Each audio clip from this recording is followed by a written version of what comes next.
हरे कृष्णा। आप सभी श्रद्धालु भक्तों का इस भगवत गीता सेशन में हार्दिक स्वागत। ये सेशन हमने पिछले रविवार से शुरू किया था। और पिछले रविवार में हमने इंट्रोडक्टरी सेशन लिया था। इंट्रोडक्टरी सेशन में जहाँ पे हमने देखा था कि भगवत गीता में कौन से विषयों का वर्णन किया गया है, भगवत गीता में है क्या एग्जैक्टली एंड कैसे उसका हमें लाभ हो सकता है हमारे भगवत गीता पढ़ने से, भगवत गीता समझने से, भगवत गीता के शिक्षाओं के अनुसार कार्य करने से हमें किस तरह से लाभ हो सकता है। तो उसका एक बहुत ही ऊपर ऊपर से हमने एक रिव्यू किया था, एक हाई लेवल ओवरव्यू जिसे कि कहते हैं। तो इस तरह से हमने किया था। तो तो बेसिकली वो इंट्रोडक्शन का सेशन था। इंट्रोडक्शन जैसे कि हमने देखा कि भगवत गीता में जीव जगत जगदीश के बारे में बताया है। एंड जीव कौन है, लोगों हमारा मूल स्वरूप क्या है, क्या हम शरीर है, क्या हम हिंदू है, क्या हम मुसलमान हैं, क्या हम भारतीय है, क्या हम पाकिस्तानी है, बांग्लादेशी है, क्या हम ब्राह्मण होते हैं, क्या हम स्त्री होते हैं, क्या हम पुरुष होते हैं, क्या हम जो आज कुत्ते बिल्ली है क्या वो परपेचुअली कुत्ते बिल्ली रहते हैं, और जो आज रईस है क्या वो हमेशा रईस होते हैं, जो सुंदर दिखते हैं क्या वो हमेशा ही सुंदर दिखते आए हैं, कि वो कभी कभी कुरूप भी दिख सकते हैं। सो ये हमारा स्वरूप किस तरह से है। हमारा स्वरूप हमने डिस्कस किया कि हमारा स्वरूप आत्मा है, कि हम आत्मा है। Spirituality begins with the understanding of spirit. जैसे कि अध्यात्म शुरू होता है आत्मा के ज्ञान के साथ। अगर कोई आपको अध्यात्म सिखा रहा है पर आत्मा के बारे में बात नहीं कर रहा है, तो भागवतम में उसे बोला गया है कैतव धर्म। कैतव मीन्स कपट। कपट किया जा रहा है, आपके साथ छल किया जा रहा है। क्योंकि अगर आपको आत्मा के ही बारे में नहीं बताएंगे तो आप जो मर्जी आए सीख ले, जितना मर्जी आए प्राणायाम कर ले, आपको उसका कोई लाभ नहीं होगा। सो ये चीटिंग रिलीजन, आपको चीट किया जा रहा है, आपको कपट किया जा रहा है, आपके साथ छल किया जा रहा है। So that's how Prabhupada writes very boldly that against all these religions, कि जो सही ज्ञान नहीं दे रहे। सो अध्यात्म बिगिंस, शुरू होता है आत्मा के नॉलेज के साथ, आत्मज्ञान के साथ। और इसीलिए हम देखते हैं कि भगवत गीता में बहुत ही शुरू में दूसरे अध्याय के 11वें 12वें के श्लोक के साथ ही भगवान आत्मज्ञान प्रस्तुत करते हैं। अर्जुन को बताते हैं कि आप आत्मा हो, आप शरीर हो ही नहीं। तो शरीर से जुड़ी आपकी जो कुछ समस्याएं हैं वो टेम्पररी है, वो अभी कुछ देर के लिए है। शरीर से जुड़ी जो कुछ आपके भाव है, जो कुछ आपकी अटैचमेंट्स है, जो कुछ आप करना चाहते हैं, कि ये सब कुछ इसे टेम्पररी कहा गया है। ये सब कुछ थोड़े दिन रहेगा, जब तक ये शरीर रहेगा तब तक ये रहेगा। और शरीर बदलने के बाद ये खत्म हो जाएगा। आज स्त्री पुरुष, अगर अगर आपका आत्मा स्त्री स्त्री शरीर में है तो वो पुरुष के साथ भोग करना चाहता है, अगर वो पुरुष शरीर में है तो वो स्त्री के साथ भोग करना चाहता है। पर ये नेचुरल टेंडेंसी नहीं है, आत्मा की टेंडेंसी नहीं है, ये शारीरिक रोग है। अगर वो सेम आत्मा अगर मेल कुत्ते के शरीर में जाता है तो वो मनुष्य स्त्री नहीं ढूंढेगा, वो फीमेल डॉग ढूंढेगा। सो ये आत्मा के जैसे हमारे शरीर मिलता है वैसे ये विकार पैदा होता है। और अदर वे अराउंड, कि विकार के कारण हमको वैसे शरीर मिलता है, हमारे पास वो विकार है तो उस तरह से हमको शरीर मिल जाता है। सो भगवत गीता ज्ञान देता है, ये भगवत गीता ये बहुत क्लियरली बताता है कि हम शरीर नहीं, हम आत्मा है। और हम एक मल्टी लाइफ जर्नी में है, हमारा एक जर्नी शुरू हुआ है। तो उसमें कई सारे हम स्टेशंस आते हैं। इस तरह से कई सारे स्टेशंस आते हैं और कई सारे हमें ट्रेनें बदलनी पड़ती है। ट्रेन्स बदलते हैं, ऐसा कभी हम बैलगाड़ी में चलते हैं, कभी मोपेड पे चलते हैं, कभी स्कूटी लेते हैं, कभी कार लेते हैं, कभी बहुत बढ़िया कार लेते हैं, और कभी पैदल चलना पड़ता है। बट ये जर्नी है, ये एक यात्रा है, शरीर यात्रा है, और इन जनरल आत्मा की भी एक यात्रा चल रही है। इस समय आत्मा हमारे अपने शरीर में है, और पीछे बट इसके पहले वो कोई और शरीर में था, इसके बाद कोई और शरीर में जाएगा। सो ये आत्मा का ज्ञान रहता है। भगवत गीता हमें आत्मज्ञान देती है। भगवत गीता ऑल्सो बताती है कि भगवान कौन है और हमारा उनके साथ क्या संबंध है।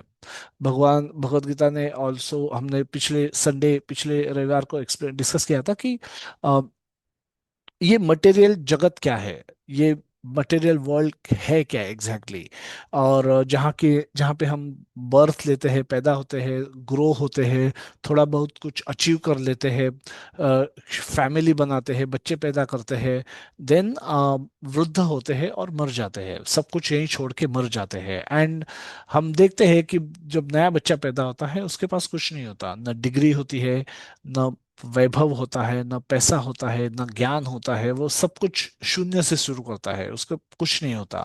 सो थोड़ा बहुत इंटेलिजेंस होता है, बट उसको सब कुछ सीखना पड़ता है वापस से। सो ये repetition of birth and death जो होता है, तो उसका मतलब क्या है? ये इतनी मगजमारी करनी ही क्यों? जब ये सब कुछ छूटना ही है तो ये इतना मेहनत करके हम करते क्यों है, ये सब अचीव करते क्यों है, हम इतना 4 बजे उठ के जॉब के लिए दौड़ते क्यों है, हम अपना घर बार कारोबार, घर बार माता पिता गांव सब छोड़ छाड़ के शहरों में क्यों आते हैं, हमें क्यों रईस होना है, हमको क्यों पैसा कमाना है, जब सब कुछ यहाँ पे छूट ही जाना है तो ये करते ही क्यों है? सो ये जगत क्या है? सो भगवत गीता हमें इस बारे में भी काफी काफी इंफॉर्मेशन देती है। कर्म क्या है?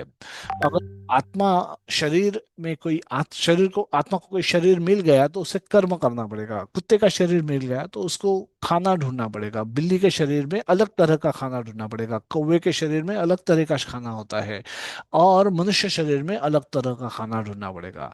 तो उसको खाना खाना पड़ेगा, हम समय समय पर भूख लगेगी, उसको सोना है, उसको संभोग करना है अपने अनदर अपोजिट सेक्स के साथ, एंड उसको एक डिफेंड करना है अपने आप को, अपने आप को बचाना है, अदर जीवों से बचाना है, प्रकृति से बचाना है, धूप छाव बारिश इस सब से भी बचाना है, तो अपने आप को डिफेंड करना है। जन्म, सो एक ईटिंग मेटिंग स्लीपिंग डिफेंडिंग, खाना, eating mating sleeping defending. Eating means भूख लगना, स्लीपिंग इज रेस्ट करना या आराम करना, और स्लीपिंग का अनदर मतलब ये भी होता है उसके लिए अपनी फैसिलिटी बना लेना। Eating mating sleeping defending, and mating is संभोग करना अपोजिट सेक्स के साथ, और डिफेंडिंग अपने आप को डिफेंड करना। सो ये इसके लिए हमें कर्म करना पड़ता है, और ये कर्म कर्म योगा या लॉ ऑफ कर्मा भगवत गीता में जो कि अच्छी तरह से एक्सप्लेन किया है, वो हमें सिखाता है कि किस तरह से मनुष्य को कर्म करते हैं और किस तरह से कर्म करना चाहिए। एंड लास्ट और but not but the most important factor is time. ये सब एक समय से कंट्रोल है, हम सब एक समय, समय हमें बांधता है। समय के कारण ही हम ग्रो होते हैं, समय के कारण ही हम हमारी वृद्ध होते हैं। जैसे ही शरीर पैदा हुआ है, हम एक एक सेकंड जब पास कर रहे हैं उससे हम वृद्धत्व के ओर जा रहे हैं। वृद्धत्व इज इक्वल टू मृत्यु, हम मृत्यु के करीब जा रहे हैं। By every passing second in our life, every second, every minute, every hour, every second minute और आवर जैसे घंटा जैसे बीतता है, हम मृत्यु के करीब जाते हैं। तो ये भगवान हमें एक शिक्षा देते हैं, एक रिमाइंडर देते हैं कि जो आपका काम है वो आपको तीव्रता से कंप्लीट करना है। तो उसके लिए आपको सेंस ऑफ अर्जेंसी एक लाना है कि ये जो ऐसा नहीं है कि भगवत गीता हम बुढ़ापे में पढ़ के कुछ उसके बाद कर सकेंगे। अगर हमने ये पोस्टपोन नहीं करना है, भगवत गीता सीखना, भगवत गीता की शिक्षाओं को समझना और उनके ऊपर अमल करना, ये पोस्टपोन नहीं हो सकता। काल काल या समय हमें ये रिमाइंड देता है कि ये हमको अर्जेंटली करना है, कि ये इम्पोर्टेंट है, ये महत्वपूर्ण है और ये अर्जेंट है, ये बहुत तीव्रता से करना है, अभी करना है, कल के लिए भी छोड़ना नहीं है। क्योंकि मृत्यु हमारी कभी भी हो सकती है। मृत्यु हमारी मृत्यु का जैसे कि कोई अ, हम हमको कोई गारंटी नहीं। जैसे परीक्षित महाराज को एक उनको एक नोटिस मिल गया था कि आप 7 दिन बाद तक्षक नाम का सर्प आएगा और वो आपको डसेगा, वो उसके कारण आपकी मृत्यु हो जाएगी। तो एक 7 दिन का उनको मान लो कि एक जैसे कि एडवांस नोटिस मिल गया था। वैसी सुविधा किसी के पास नहीं होती है। बट एक पक्का है, एक निश्चित है कि मृत्यु हर समय हमारे करीब आ रही है। तो इसीलिए भगवत गीता का जो हमको जो पढ़ना है, सीखना है, समझना है और उसके ऊपर एक्शन करना है, वो हमें अर्जेंटली करना पड़ेगा, बहुत ही सेंस ऑफ अर्जेंट के साथ करना पड़ेगा, बहुत ही जल्दबाजी में करना पड़ेगा। अदरवाइज ये अगर समय बीत गया तो पता नहीं हम इस शरीर में उसको कर पाएंगे कि नहीं, हमें समय मिलेगा कि नहीं। तो इसीलिए समय बहुत इंपॉर्टेंट। सो द 5 विषय: जीव, जगत, जगदीश, कर्म और समय, ये 5 विषयों का हमने डिस्कशन किया था पिछले संडे। सो इस संडे आज हम देखेंगे कि किस तरह से किस तरह से भगवत गीता हमें हमें आगे बढ़ाती है। हम भगवत गीता का एक्चुअल डिस्कशन अभी शुरू करेंगे। तो उसके पहले पृष्ठभूमि। अ, सो पृष्ठभूमि मीन्स सेटिंग द सीन।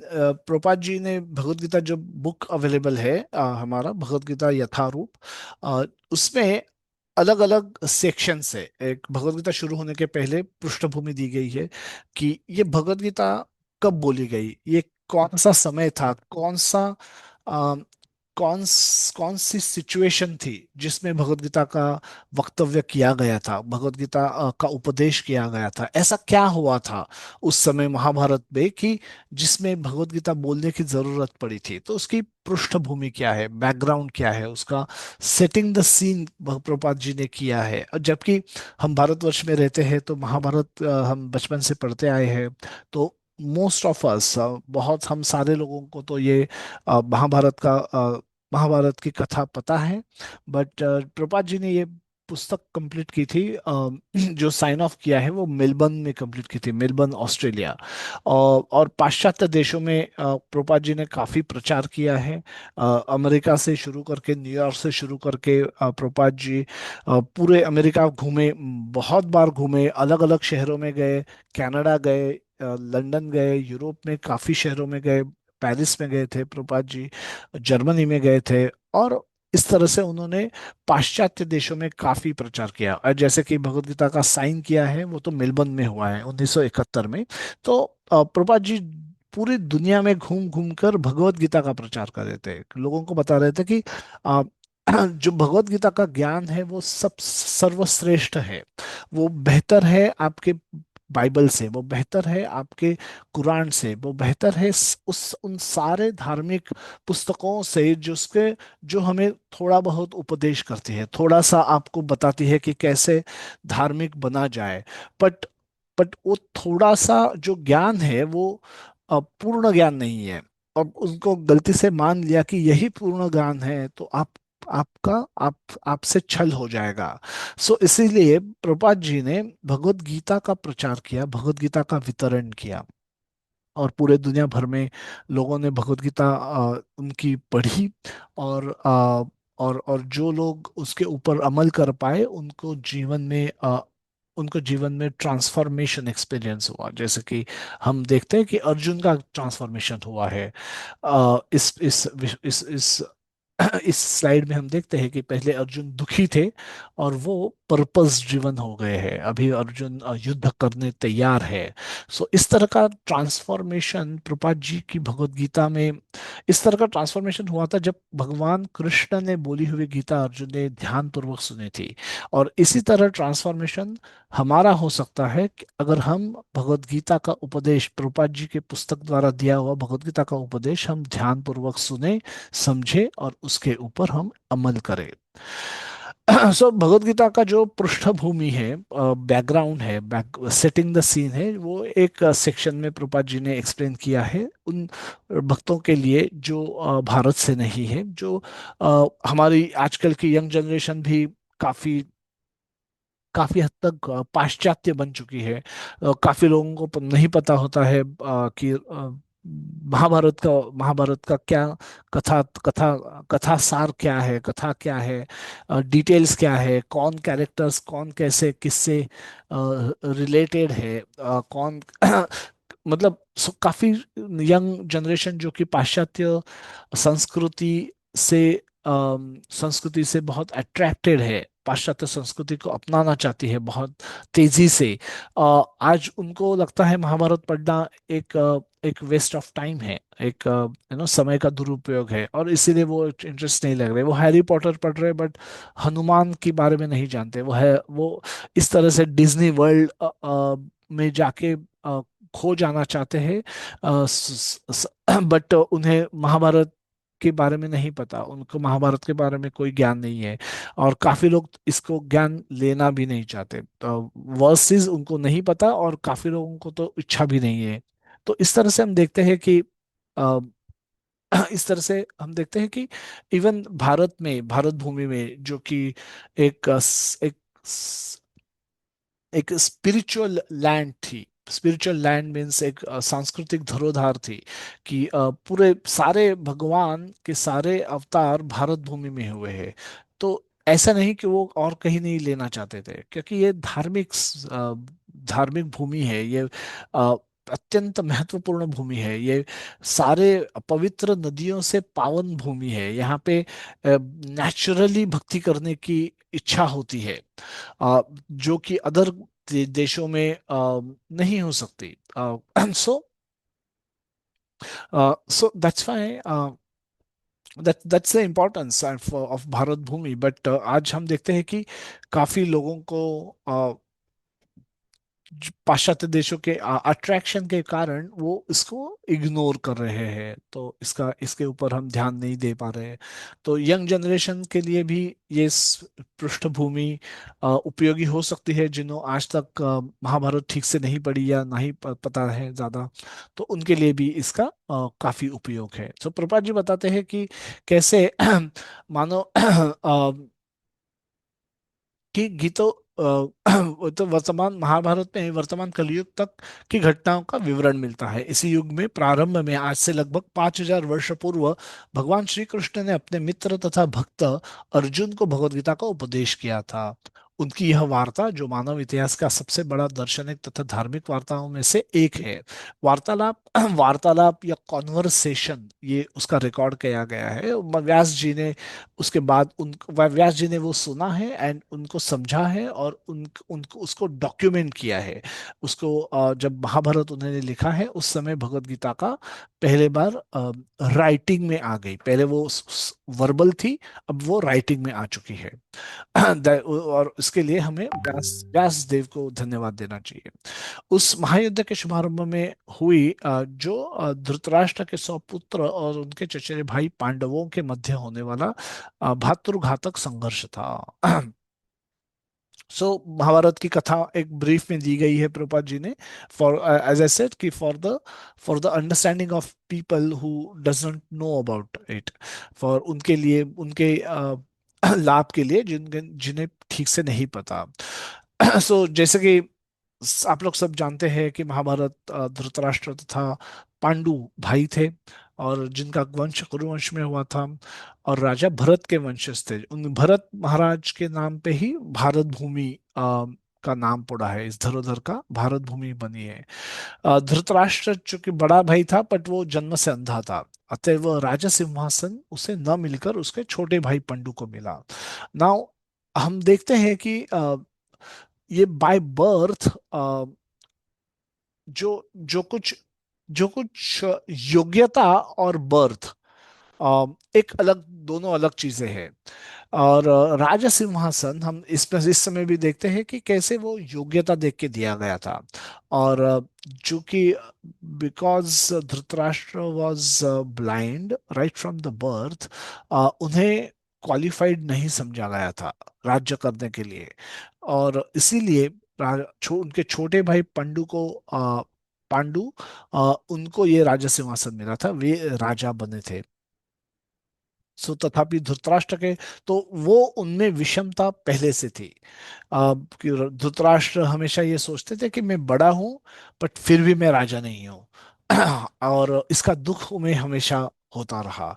और इसी के चलते उनको ये लगता था कि मेरे पुत्रों को ये राज्य सिंहासन मिलना चाहिए आगे चल के। पंडु का अ, पंडु महाराज पांडु का देहांत हुआ काफी पहले। बहुत यंग एज में ही देहांत हो गया, और उसके बाद उनके बिहाफ पे धृतराष्ट्र राज्य करने लगे। On his behalf Dhritarashtra became king. Dhritarashtra was not qualified, वो क्वालिफाइड नहीं थे, बट फिर भी उन्हें राजा करार दिया गया, क्योंकि पांडु की अकारण मृत्यु हो गई। पांडु महाराज की अकारण मृत्यु हो गई, एंड युधिष्ठिर महाराज बहुत ही छोटे थे। सारे बच्चे काफी छोटे थे। सो महाराज धृतराष्ट्र राजा बन गए, हस्तिनापुर के नरेश बन गए। और उनके उनके निगरानी के अंदर सारे बच्चों की शिक्षा होने लगी। सारे बच्चों, द्रोणाचार्य जी को अपॉइंट किया गया एज अ टीचर, एंड उनके सुपरविजन के अंडर, उनके मार्गदर्शन के नीचे सारे बच्चों ने शिक्षा लेना चालू किया। सो कौरव और पांडव एक साथ उनके साथ पढ़ रहे थे। तथा धृतराष्ट्र के सबसे बड़ा पुत्र दुर्योधन पांडवों से घृणा और ईर्ष्या करता था। अंधा तथा दुर्बल हृदय धृतराष्ट्र पांडुपुत्रों के स्थान पर अपने पुत्रों का राज्य का उत्तराधारी बनाना चाहता था। इस तरह से धृतराष्ट्र की सहमति से दुर्योधन ने पांडु के युवा पुत्रों की हत्या करने का षड्यंत्र रचा। और ये कई बार हुआ है, जैसे कि भीम को किसी तालाब में नीचे फेंक दिया गया था, उनको विष प्रयोग किया गया था, उनको सर्पों के साथ उनको युद्ध करना पड़ा था। वो काफी छोटे थे, उनको समझ में ही नहीं आ रहा था कि ऐसा क्यों हो रहा है। बट दुर्योधन और उनके उनके जो मामा थे, शकुनी थे, और उनके अदर भाई थे, वो सब मिलकर ये कारस्थान करके पांडवों की हत्या के उन्होंने काफी कारस्थान किए, काफी बार प्रयास किया कि कैसे वो पांडवों का वध कर दे, और एक्सीडेंटली दिखा दे कि ये एक्सीडेंट हुआ है। सो बट हमेशा विदुर बहुत सतर्क थे। विदुर धृतराष्ट्र के छोटे भाई है, दासी पुत्र कहा गया है उनको। एंड बिकॉज विदुर जी एक एक पंत प्रधान या एक मिनिस्ट्री के मिनिस्ट्री संभालते हैं, एक तर्कशास्त्र की एक एडवाइजर है, धृतराष्ट्र के बहुत करीब है। और बहुत ही भक्त है, बहुत भगवान श्री कृष्ण के बहुत असीम भक्त है वो। और विदुर जी और भगवान श्री कृष्ण के संरक्षण में रहने के कारण अनेक प्राणघातक आक्रमणों के बाद भी अपने आप के पांडव हमेशा सुरक्षित पाते रहे। किंतु अतः चतुर दुर्योधन ने पांडवों को जुआ खेलने का आमंत्रण दिया। और उस जुए के द्यूतागृह में द्यूतागृह में शकुनी उनके दुर्योधन की तरफ से जुआ खेल रहे थे, द्यूत खेल रहे थे। और धृतराष्ट्र युधिष्ठिर महाराज, जो कि वो महाराज, ये न्योता आया धृतराष्ट्र की तरफ से, नरेश की तरफ से, हस्तिनापुर नरेश की तरफ से। और उसको वो रिजेक्ट नहीं कर पाए, उसको वो मना नहीं कर पाए। And as a result Pandav उस द्यूतागृह में गए। और द्यूत में शकुनी के कारस्थानों के कारण वो सब कुछ हार गए, अपना राज्य हार गए। तब उस समय पांडव इंद्रप्रस्थ के राजा थे युधिष्ठिर महाराज। तो अपना राज्य खो दिया उन्होंने। द्यूता में बेटिंग होती है। आप कुछ न कुछ प्रण लगाते हो कि अगर मैं जीत गया तो मैं इतने पैसे दूंगा, और मैं हार गया तो मैं इतने पैसे आपको दूंगा। या जीत, बाजी बाजी जीतने का खेल है पूरा युद्ध। तो इस तरह से थोड़ी थोड़ी करके अपनी सारी संपत्ति युधिष्ठिर महाराज हार गए। उसके बाद उन्होंने अपना राज्य दांव पे लगाया, वो हार गए। उसके बाद अब एक एक करके अपने भाइयों को दांव पे लगाया, और वो भी हार गए। और अंत में अपने आप को हार गए। उसके बाद कुछ नहीं बचा, तो उनको ललकारा गया कि अपनी भार्या है, अपनी द्रौपदी है, उनकी जो वाइफ है, उसके दाव पे क्यों नहीं लगा रहे। एक जीत गए तो सब कुछ आप वापस पालोगे, और बट हार गए तो द्रौपदी भी हमारी हो जाएगी। तो युधिष्ठिर महाराज मना नहीं कर पाए, और वो द्रौपदी को दाव पे लगा के वो भी हार जाते हैं। उसके बाद जो कुछ हुआ, द्रौपदी वस्त्र हरण का प्रयास हुआ। कर्ण ने सजेस्ट किया ये तो इसको, ये तो वेश्या है, इसको विवस्त्र किया, क्या वस्त्र है, में वस्त्र है वस्त्र नहीं है, उससे कोई फर्क नहीं पड़ता। तो इस तरह से दुशासन ने उसको घसीट को पूरे सभागृह में लाकर प्रयास किया कि उसको विवस्त्र करे। बट भगवान कृष्ण के दिव्य हस्तक्षेप के कारण उनकी रक्षा हो गई, उनकी लज्जा की रक्षा हो गई। द्रौपदी, हम देखते हैं नीचे के पिक्चर इसमें कि कैसे उनकी कंप्लीटली शरणागत है, भगवान की शरणागत है। भगवान आप जो चाहे वो कीजिए मेरे साथ। तो इस तरह से भगवान के पास कंप्लीटली सरेंडर होने के कारण, भगवान से कंप्लीटली डिपेंडेंट होने के कारण, भगवान तुरंत वहां आकर के उनकी रक्षा करते हैं, और उन सो उन्हें बचा लेते हैं। परंतु जो कुछ पांडवों ने हारा था, उसके लिए उनको 13 वर्ष का वनवास और 1 वर्ष का अज्ञातवास लेना पड़ा, जिसको वे कंप्लीट करते हैं। जिसको कि वो वन में जाते हैं, पांचों पांडव, द्रौपदी और कुंती महारानी सारे वन में जाते, वन में अलग अलग जगह रहते हैं, एंड अलग अलग ऋषियों से मिलते हैं, अलग अलग युद्ध की तैयारी करते हैं। इन शॉर्ट, सारे शस्त्र ऋषियों से आशीर्वाद लेते हैं। सारे भगवान देवताओं से शस्त्रास्त्र लेते हैं, और अपने आप को तैयार करते हैं उस निर्णायक निर्णायक युद्ध के लिए, कि जो आ सकता था, जो कौरव के साथ उनको करना पड़ सकता था। तो उसको एंटीसिपेट करके, उस युद्ध को एंटीसिपेट करके पांडव 13 वर्षों तक उसकी तैयारी कर रहे थे। वो होते ही 13 वर्ष कंप्लीट होने के बाद 1 वर्ष का अज्ञातवास था, जो कि उन्होंने विराट राज में व्यतीत किया। अर्जुन ब्रह्मणा बन गए। अर्जुन ने 1 वर्ष तक अर्जुन पुरुष नहीं थे। Arjun actually got a body that of a Unix. और ब्रह्मणा बन के उन्होंने उत्तर का, विराट राज की जो पुत्री राजकन्या थी उत्तरा, उसका उन्होंने नृत्य नृत्य अ, शिक्षक करके एक जॉब लिया था। और भीमसेन जो कि किचन इंचार्ज थे, उनके किचन में उन्होंने ये की थी। द्रौपदी ने रानी की दासी बनने का बन के 1 साल बिताया। और नकुल सहदेव अलग अलग जॉब लेके उसी समय राज्य में वे व्यतीत किया, और युधिष्ठिर महाराज उनके सलाहकार बन गए थे। तो इस तरह से पांडवों ने 1 साल पूर्ण व्यतीत किया। और उस समय कौरवों को शक हुआ था कि शायद पांडव विराट राज में छुपे हैं। और उनको उनका प्रकट करने के लिए, उनको प्राकट्य के लिए उन्होंने विराट राज पे ऊपर हमला कर दिया। सारे कौरवों की सेना लेके उन्होंने विराट राज एक काफी छोटा राज्य था। और महाराज विराट उस कौरवों का सेना का सामना नहीं कर सकते थे। तो उन्होंने निर्णय किया कि हम शरणागत करेंगे, शरणागति दे देंगे। बट अर्जुन उस समय बृहन्नला के शरीर में थे। तो उन्होंने कहा कि उनका जो पुत्र है उसका मैं सारथी बन के ये युद्ध भूमि में जाऊंगा, तो युद्ध करना पड़ेगा, और युद्ध करते हैं। और इस तरह से जब अर्जुन सारथी बन के गए वहां पे, और अर्जुन के शरीर, बिकॉज एक साल व्यतीत हो गया था, 14 साल कंप्लीट हो चुके थे, अर्जुन को अपना पूर्व शरीर प्राप्त हुआ था। और सेम वीरता, सेम शौर्य, सेम धनुर्धर अर्जुन जो जिसके लिए वो फेमस थे, वो धनुष्य कला, वो सब कुछ उनके पास लौट आया था। और उसका इस्तेमाल करके उन्होंने पूर्ण कौरव की पूरी पूर्ण सेना का पराभूत किया था। सो पराजित कर दिया उनको, पूरे पूर्ण सैन्य को पराजित कर दिया।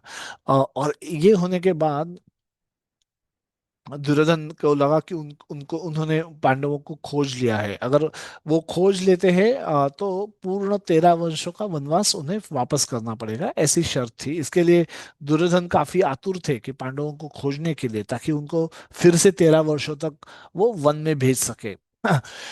परंतु बिकॉज अर्जुन के शारीरिक चेंज हो चुका था, क्योंकि वो हुआ इसीलिए हुआ क्योंकि 14 साल उनके कंप्लीट हो चुके थे।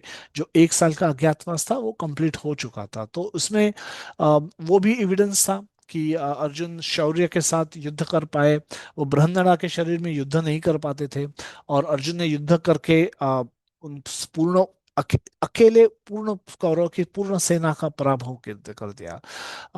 तो वो इसीलिए हो पाया क्योंकि 14वां वर्ष कंप्लीट हो चुका था, पूर्ण हो चुका था। इसीलिए अर्जुन को उनका ओरिजिनल जो शरीर था वो, और उसकी वीरता थी, उसकी उसका उसका जो तेज था, उसका जो स्किल्स थे, वो सारे उनको मिल चुके थे, और उन्हीं को यूज करके अर्जुन ने कौरवों की सेना का पराभव किया। बट दुर्योधन ये मानने को तैयार नहीं था। सो काफी चर्चाएं हुई कि कैसे क्या किया जाए। ऐसे तो काफी कन्विंस दुर्योधन को कन्विंस करने का काफी प्रयास हुआ कि पांडवों ने उनका 13 वर्षों का वनवास और 1 वर्ष का अज्ञातवास कंप्लीट कर दिया है, और अभी आपको उनका राज्य लौटा देना चाहिए। उनका इंद्रप्रस्थ का जो कुछ राज्य था आपने लिया था, वो उनको लौटाना चाहिए। जो द्यूतागृह में हुआ, द्यूतागृह में जो कुछ हुआ, उसकी उसका उसका ये कंप्लीशन हो चुका है। उसके जो कुछ कंडीशंस थी उसका ये कंप्लीशन हो चुका है। तो अभी व्यर्थ झगड़ा न करते हुए पांडवों को उनका इंद्रप्रस्थ का राज्य लौटा देना चाहिए। दुर्योधन मानने को तैयार नहीं था। दुर्योधन मना कर रहा था, और युधिष्ठिर पुत्र मोह के कारण उसको समझाने में असमर्थ था। धृतराष्ट्र भगवान श्री कृष्ण कहते हैं कि अल्टीमेटली डिसाइड हुआ कि भगवान श्री कृष्ण जाएंगे शांति दूत बनकर हस्तिनापुर, और प्रयास करेंगे कि धृतराष्ट्र और दुर्योधन को समझाएं, और ये इंद्रप्रस्थ लौटाए, और युद्ध को इस तरह से टाला जा सकता है। अगर वो इंद्रप्रस्थ मिल जाता है तो युद्ध की कोई गुंजाइश नहीं है, बट अगर इंद्रप्रस्थ नहीं मिलता है तो पांडवों को युद्ध न चाहते हुए भी करना पड़ेगा। इस तरह का एक इस तरह की एक परिस्थिति तैयार हुई, और भगवान श्री कृष्ण उस समय हस्तिनापुर शांतिदूत बनकर जाते हैं, चर्चा करते हैं, एक्सप्लेन करते हैं, और काफी तर्क देते हैं धृतराष्ट्र और दुर्योधन को। और जो कि दुर्योधन का पुण्य नहीं है, दुर्योधन के पास कोई पुण्य नहीं है, दुर्योधन ने कुछ अच्छा काम किया नहीं है, भगवान को कभी चाहा नहीं है, भगवान की कभी सेवा नहीं की।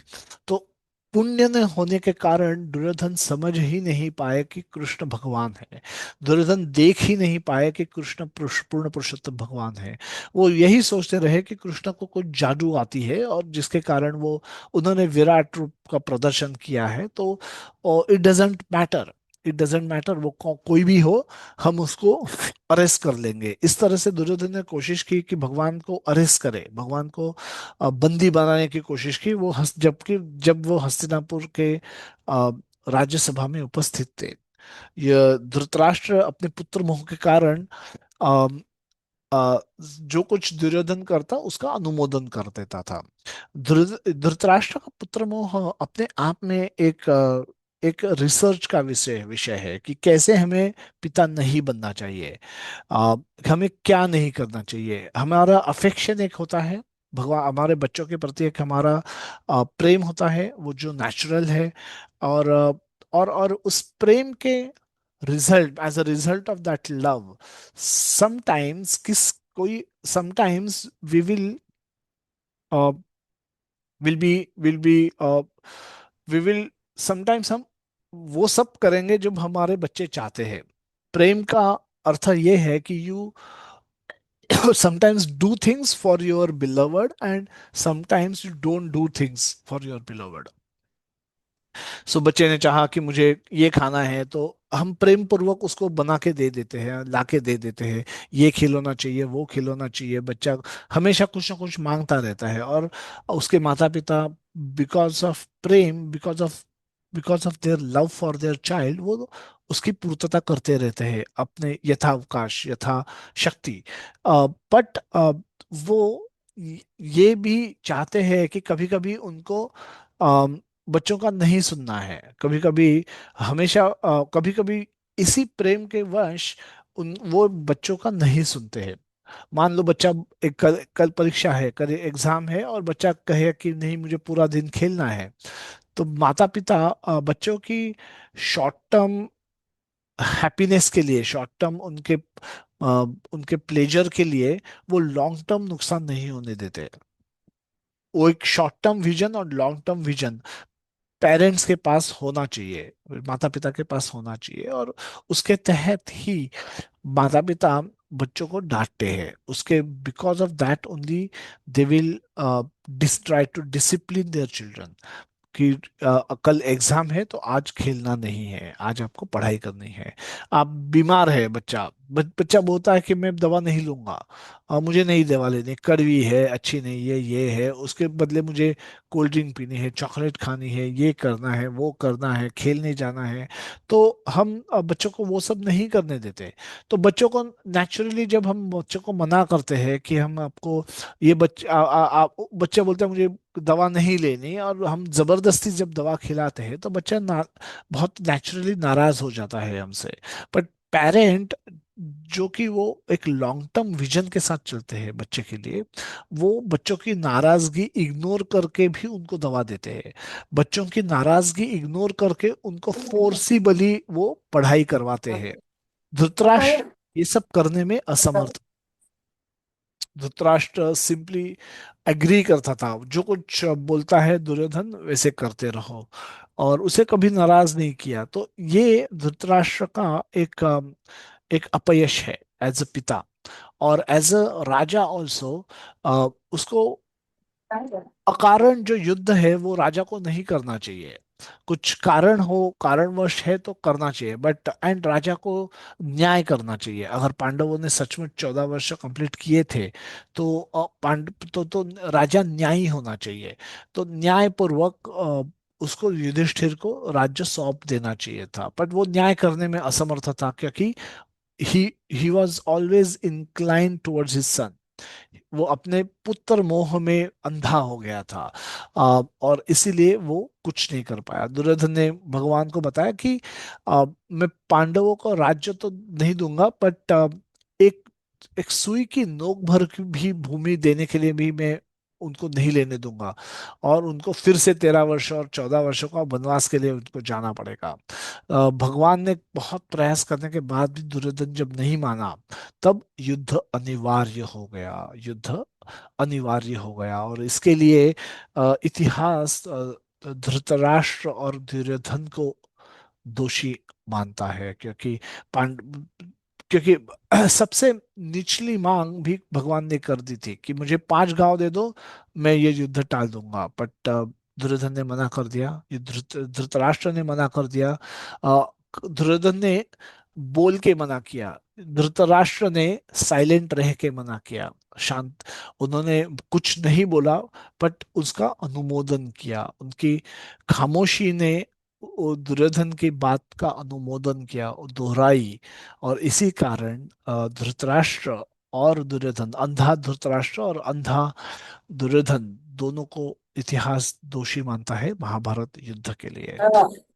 युद्ध अनिवार्य हो गया, रणभूमि में सारी सेनाएं आ गई।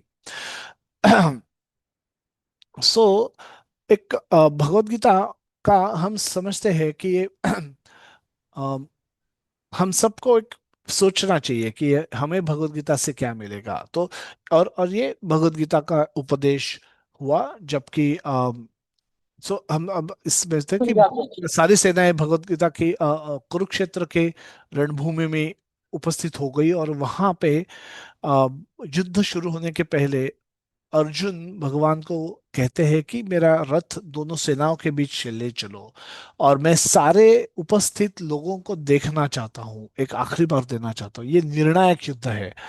ये इसमें ये कोई डेमोन्स्ट्रेशन नहीं है, ये एक्चुअल युद्ध है। तो मैं बाण चलाऊंगा, इसलिए नहीं चलाऊंगा कि मैं लोगों को दिखाऊं कि मैं कितना अच्छा धनुर्धारी हूँ। अब मैं बाण जो चलाऊंगा वो लोगों को जान से मारने के लिए चलाऊंगा। ये मेरे बाणों से लोगों, काफी सारे लोगों की मृत्यु होगी। शायद ये इतने उपस्थित जो लोग हैं आज इस रणभूमि में, इसमें से शायद कोई भी ना जीवित बचे इस युद्ध के अंत में। तो इसलिए मैं सबको देखना चाहता हूँ, और इसलिए भगवान जब ले जाते हैं अर्जुन के रथ को दोनों सेनाओं के बीच में, एक बहुत ही सुंदर शब्द आता है भगवत गीता में, सेनेय और उभयोर मध्य, दोनों सेनाओं के बीचों बीच भगवान ले जाते हैं। और अर्जुन देख करके और इसी जगह भगवान अर्जुन को उपदेश करते हैं। जब अब अर्जुन विवशता दिखाते हैं, युद्ध करने से मना करते हैं, we will discuss all those verses in detail starting next Sunday. but जब विवश हो जाते हैं, अर्जुन मना कर देते हैं युद्ध करने से, तब भगवान जो उपदेश करते हैं उसको भगवत गीता का उपदेश कहा गया है। भगवान भगवान का गीत, भगवत गीता का सरल अर्थ है भगवान ने गाया हुआ गीत।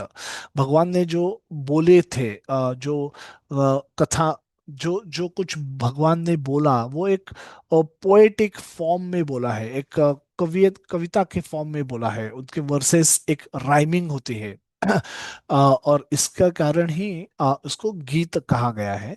और भगवान ये भगवत गीता एक जो जो अर्जुन ने सुनी, और काफी सारे लोग वहां उपस्थित थे, उन सब ने सुनी। बट जो भक्त थे आ, वो समझ पाए, बाकी लोग नहीं समझ पाए इस भगवत गीता के दिव्य उपदेश को। धृतराष्ट्र ने भी पूर्ण भगवत गीता सुनी, बट वो कुछ नहीं समझ पाया। संजय ने सुनी, उसको उसका लाभ हुआ। अर्जुन ने भक्ति पूर्वक सुनी, उसको उनका सबसे ज्यादा लाभ हुआ। तो भगवत गीता हमें भी अर्जुन जैसे सुननी चाहिए, अर्जुन के जैसे ही हमें समझनी चाहिए। भगवत गीता का हर एक का उद्देश्य होता है। हम सब जब भगवत गीता पढ़ने का प्रयास करते हैं, हमने सबने ग्रुप ज्वाइन किया है, आप सबने, और हमें इच्छा है कि हम भगवत गीता से पढ़े, भगवत गीता से थोड़ा लाभ हो।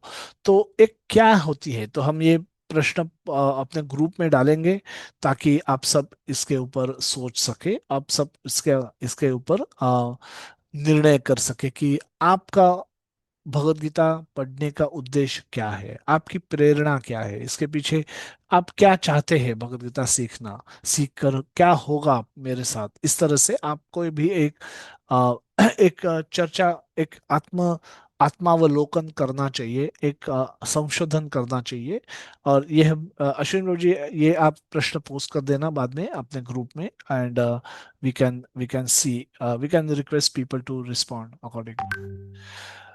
आगे बढ़ते हुए एक प्रभुपाद जी एक लिखते हैं, उसको प्रीफेस कहा गया है, और आमुख, वहां पे प्रभुपाद जी, दिस इज भगवत गीता एक स्ट्रक्चर्ड बुक है।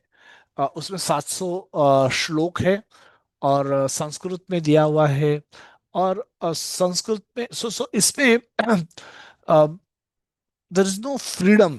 अगर कोई लेखक भगवत गीता के ऊपर लिखना चाहता है, भगवत गीता का प्रस्तुत करना चाहता है, भगवत गीता जैसी पुस्तिका को, तो उनको अम, उनको ये भगवत गीता का जो स्ट्रक्चर है, पहले पहली अध्याय की पहला वर्ष, पहला श्लोक से लेके अंतिम अध्याय के अंतिम श्लोक तक, 1.1 भगवत गीता अध्याय पहला और श्लोक पहला से लेके विच इज धर्म क्षेत्र कुरुक्षेत्र, ये हमारे जो टॉपिक है आज का, वो उसी के शब्दों से है जुड़ा हुआ है। धर्म क्षेत्र कुरुक्षेत्र समवेतायुत्सवः मामकः पांडवाश्चैव किम अकुर्वत संजय, ये जो धृतराष्ट्र ने बोली हुई वर्ष है।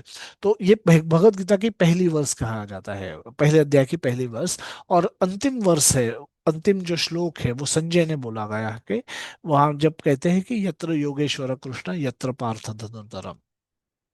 सो वो 18.78, 18 अध्याय है। और वो 78वां श्लोक है, जहाँ जो कि जिसको कि अंतिम श्लोक भगवत गीता का माना गया है। और इसमें 1 से 18, 18 अध्याय और अलग अलग श्लोकों के बीचों में हमारी भगवत गीता आती है। तो तो जो जो कोई भगवत गीता के ऊपर भाष्य करेगा उनको ये 700 श्लोकों का स्ट्रक्चर फॉलो करना पड़ेगा।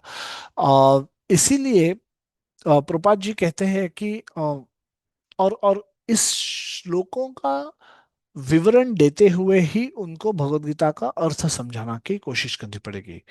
जैसे कि हम देखते हैं कि मार्केट में आप अगर जाते हैं और मांगते हैं कि एक भगवत गीता दो, तो आपको अलग अलग भगवत गीता के ऊपर अलग अलग पुस्तकें आपको मिल सकती है।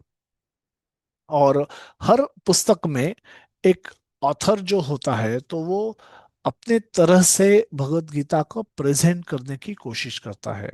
सो प्रपात जी एक बैकग्राउंड देते हैं कि उन्होंने भगवत गीता के ऊपर भाष्य करने का निर्णय क्यों लिया।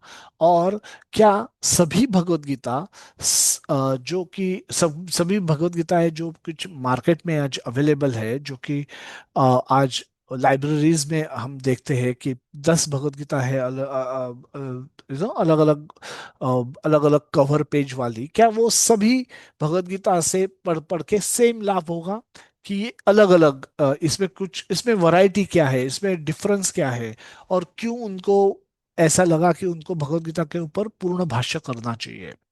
सो प्रभात जी लिखते हैं इस सेक्शन में, इसको बोला गया है प्रीफेस। सर्वप्रथम मैंने भगवत गीता यथारूप इसी रूप पे लिखी थी। और वो भगवत गीता ये जो पुस्तिका का प्रदर्शित किया है भक्ति वेदांता बुक ट्रस्ट ने, बीबीटी ने, उसके एक बैकग्राउंड देते हैं, भूमिका देते हैं कि सबसे पहले भगवत गीता का पूर्ण ट्रांसलेशन प्रभुपाद जी ने लिखा था, श्लोक बाय श्लोक तात्पर्य लिखा था, अनुवाद और तात्पर्य दोनों लिखा था। बट जब उन्हें पब्लिशिंग हाउस, उनको उनके पास पब्लिशिंग नहीं था, जो भक्ति वेदांता बुक ट्रस्ट उस समय नहीं था, अपना खुद का पब्लिशिंग हाउस नहीं था, इसलिए उनको बाकी पब्लिशर्स के पास जाना पड़ा था। तो उस समय मैकमिलन करके एक बहुत ही रेप्यूटेड, अमेरिका का एक रेप्यूटेड पब्लिशिंग हाउस था, उन्होंने प्रभुपाद जी को अप्रोच किया कि हम आपकी भगवत गीता छापने के लिए तैयार है। और उस समय प्रभुपाद जी न्यूयॉर्क में स्थित थे। और काफी नए नए भक्त बने थे, ब्रह्मानंद महाराज उस समय ब्रह्मानंद दास थे। और वो काफी काफी छोटी संख्या में इसका उनका अभी अभी रजिस्टर हुआ था, और काफी छोटी संख्या में भक्त थे, गिने चुने भक्त थे। तो वो सब मेहनत कर रहे थे कि किस तरह से प्रभुपाद जी की भगवत गीता प्रकाशित हो जाए। उस समय मैकमिलन पब्लिशिंग हाउस, उन्होंने भगवत गीता छापने का, प्रचारित करने का निर्णय किया। तो प्रभात जी और सारे भक्तों को काफी आनंद हुआ, क्योंकि ये बहुत ही रिप्यूटेड पब्लिशिंग हाउस था। और उन्होंने अगर प्रभुपाद जी की भगवत गीता पब्लिश की तो लोग जरूर लेंगे, लोग जरूर पढ़ेंगे, एंड उससे उनको काफी लाभ हो सकता है। तो इसलिए काफी लोग खुश थे। बट मैकमिलन की एक कंडीशन थी, उन्होंने उनके जो बाकी पुस्तकें हैं, जो जैसे कि बाइबल है, उनमें कुरान है, अदर धर्मों की भी काफी पुस्तकें उन्होंने प्रसारित की थी। तो उनका कहना था कि उनका जो साइज है, 300 200 पेज का जो कुछ है, वो भगवत गीता भी उन्हीं उतने ही पन्नों पन्नों के साथ पब्लिश हो, उससे बहुत ज्यादा नहीं हो। तो इसीलिए त्रिपाठी जी कहते हैं कि वो करने के लिए मुझे काफी तात्पर्य जो है, काफी जो श्लोकों का विवरण, व्याख्या थी, विवरण था, उसको मुझे काटना पड़ा, उसको मुझे शॉर्ट करना पड़ा। और प्रभुपाद जी उससे बहुत दुखी थे। बट क्योंकि उन्होंने वो चाहते थे कि पूर्ण रूप से भगवत गीता सबको मिले और उसका उसका पूर्ण लाभ सबको हो। बट बिकॉज वो कंडीशन थी, उन्होंने वैसे किया जैसे मैकमिलन पब्लिशिंग हाउस को चाहिए था। और काफी दिन तक वो वही भगवद गीता प्रभुपाद जी की प्रचलित थी। बट प्रभुपाद जी को जैसे ही अपॉर्चुनिटी मिली, उन्होंने भक्तिवेदांत बुक ट्रस्ट एस्टेब्लिश किया और संपूर्ण भगवद गीता प्रसारित की उसके अंदर। भगवद गीता का प्रेजेंटेशन कैसा दिया है, प्रभुपाद जी लिखते हैं कि भगवद गीता जो कि एक स्ट्रक्चर्ड बुक है, उसमें वर्स नंबर 1 को आप वर्स नंबर 5 नहीं कर सकते, उसमें आप ऊपर नीचे कुछ नहीं कर सकते। भगवत गीता का जो संस्कृत है उसमें आप कुछ नहीं कर सकते, उसमें ना अनुस्वार लगा सकते हैं ना पूर्ण विराम दे सकते हैं। जैसा है वैसे वैसे ही आपको यूज करना पड़ेगा, वही स्ट्रक्चर वही फ्लो आपको फॉलो करना पड़ेगा। सो प्रभुपाद जी ने बहुत ही अच्छे तरीके से उसको प्रेजेंट किया है। प्रभुपाद जी कहते हैं कि अम, मैंने सबसे पहले प्रभुपाद जी ये अनुवाद, प्रभुपाद जी का जो अनुवाद है वो अंग्रेजी में है, और जो संस्कृत टू इंग्लिश उनका ट्रांसलेशन है। तो प्रभुपाद उस हिसाब से लिखते हैं, कहती है में पहले मूल श्लोक दिए गए हैं, तो ये श्लोक संस्कृत में दिए गए हैं, फिर उनका अंग्रेजी में लिप्यांतकरण मीन्स वर्ड बाय वर्ड अंग्रेजी उसका अनुवाद दिया गया है। और तब तक संस्कृत शब्दों का अंग्रेजी में अर्थ, फिर अनुवाद और अंत में तात्पर्य दिया गया है। इस कृति इससे कृति प्रामाणिक तथा विद्वत्ता पूर्ण बन जाती है। प्रामाणिक क्यों? क्योंकि ट्रांसपेरेंसी है, जैसा श्लोक है और हमें जो अति हमको उसके जो अर्थ लेना है उसको बहुत ही ट्रांसपेरेंट तरीके से डिस्क्लोज किया गया है। तो वर्ड बाय वर्ड मीनिंग में हम छुपा नहीं सकते कुछ भी, हम एक्सप्लिसिटली बताना पड़ता है कि हम इस किस तरह के श्लोकों का कैसे अर्थ कर रहे हैं और उससे क्या निकल के आता है, क्या मीनिंग निकल के आता है, क्या अर्थ निकल के आता है। और बाद में तात्पर्य में प्रभुपाद जी ने उस समय के जो एग्जाम्पल्स थे उनको यूज करके ये स्पष्ट किया है कि वो श्लोकों का अर्थ क्या है, श्लोकों का भगवान क्या कहना चाहते हैं और भगवान क्या करवाना चाहते हैं जीवों से। तो उसका एक तात्पर्य दे दिया है। सो तो प्रभात जी लिखते हैं कि जब जब उन्हें मौका मिला तब उन्होंने इसका एक अच्छे से प्रेजेंटेशन फिर से कर दिया और पूर्ण रूप से भगवत गीता पब्लिश की, अंडर द नेम ऑफ, जो आज भी हमें अवेलेबल है, इन द नेम ऑफ भक्ति वेदांत बुक ट्रस्ट। तो इस तरह से प्रभात जी कहते हैं कि धृतराष्ट्र वाच, पहले एक संस्कृत श्लोक दिया गया हुआ है, फिर हर शब्द का एक अर्थ दिया हुआ है, कि हर शब्दार्थ दिया गया है शब्द बाय शब्द, पूर्ण पूर्ण श्लोक को एक शब्दों में ब्रेक करके, धृतराष्ट्र वाच, राजा धृतराष्ट्र ने कहा, धर्म क्षेत्रे धर्म भूमि तीर्थक्षल कुरुक्षेत्रे, कुरुक्षेत्र नामक स्थान में। इस तरह से प्रभा जी ने वर्ड बाय वर्ड मीनिंग दी है। और उसके बाद उसका अनुवाद है हिंदी में। ये हम देख रहे हैं कि धृतराष्ट्र ने कहा, हे संजय, धर्मभूमि कुरुक्षेत्र में युद्ध की इच्छा से एकत्र हुए मेरे तथा पांडु के पुत्रों ने क्या किया। ये प्रश्न कर रहे हैं धृतराष्ट्र अपने अपने सारथी संजय से, और जिसके जवाब में संजय ने कुछ उत्तर दिया है और संजय फिर रिले करते हैं जो वो देख पाते हैं रणभूमि में जो हो रहा है। वो व्यासदेव ने दी हुई दिव्य दृष्टि के कारण संजय देख सकते हैं, और जैसे वो देखते हैं वो उसका विवरण करते हैं महाराज के लिए। उनके तात्पर्य is what Prabhupada has written, Shrila Prabhupada has written. और ये हमें इसका इसका जो ओरिजिनल अनुवाद है उसका ज्यादा स्पष्टीकरण करता है, तात्पर्य एक्सप्लेन करता है हमें कि what the original translation is all about. तो इस तरह से जब प्रेजेंटेशन किया गया है भगवत गीता का, तो वो प्रभुपाद कहते हैं कि काफी प्रामाणिक है, काफी ट्रांसपेरेंट है एंड विद्वत्ता पूर्वक है, कि ये एनीबडी कैन स्टडी दिस, ये इसका अभ्यास किया जा सकता है, बहुत ही एक्सपर्टली अभ्यास, हम डीप डीप अभ्यास कर सकते हैं इसका। तो ये इस तरह से प्रभुपाद जी का भगवत गीता का प्रेजेंटेशन है। भगवत गीता, भागवतम और चैतन्य चरितामृत, ये तीन पुस्तकों को प्रभुपाद जी ने ऐसे प्रेजेंटेशन किया है। प्रभुपाद जी कहते हैं कि इसका अगर कोई श्रेय है तो प्रभुपाद जी कहते हैं कि बिना किसी मिलावट के भगवत गीता यथारूप प्रस्तुत करने का मैंने प्रयास किया है। तो ये मेरा इतना ही क्रेडिट है, बाकी मुझे कोई क्रेडिट नहीं चाहिए। इसके पहले प्रभात जी ने कहा कि जितने भी अंग्रेजी संस्करण निकले हैं उनमें व्यक्तिगत महत्वाकांक्षा को व्यक्त करने का प्रयास दिखता है, इसीलिए वो प्रामाणिक नहीं है। प्रामाणिक मतलब हमें जो जो ओरिजिनल स्पीकर बोल रहा है उसको प्रामाणिकता पूर्वक हमें प्रेजेंट करना है, हमें उसमें मिलावट नहीं करनी। तो प्रभात जी वही कर रहे हैं कि जो पहले के अनुवाद थे उसमें मिलावट थी, उसमें लोगों ने अपना व्यक्तिगत महत्वाकांक्षा व्यक्त करने का प्रयास किया। भगवत गीता प्रभात जी आगे लिखते हैं, किंतु भगवत गीता यथारूप प्रस्तुत करने करते हुए हमारा प्रयास है कि भगवान श्री कृष्ण के संदेश को प्रस्तुत करना है। Our job, our goal is to present the goal of Krishna, will of Krishna. जो कृष्णा चाहते हैं हम उसे प्रस्तुत करना चाहते हैं। हमारा कार्य तो कृष्णा की इच्छा को प्रस्तुत करना है, न कि किसी राजनीतिज्ञ और दार्शनिक या वैज्ञानिक की संसारी इच्छा को पूर्ण कर प्रेजेंट करना है। क्योंकि हम इनमें चाहे जितना ही ज्ञान क्यों हो, कृष्णा का विषय ज्ञान रंच मात्र भी नहीं पाया जा सकता। सो एक एक एक तरह है कृष्ण के बारे में ज्ञान और एक तरह है संसार का ज्ञान। प्रभुपाद जी कहते हैं संसार का ज्ञान होना ये कृष्ण कृष्ण का ज्ञान मिलने के लिए जरूरी नहीं है।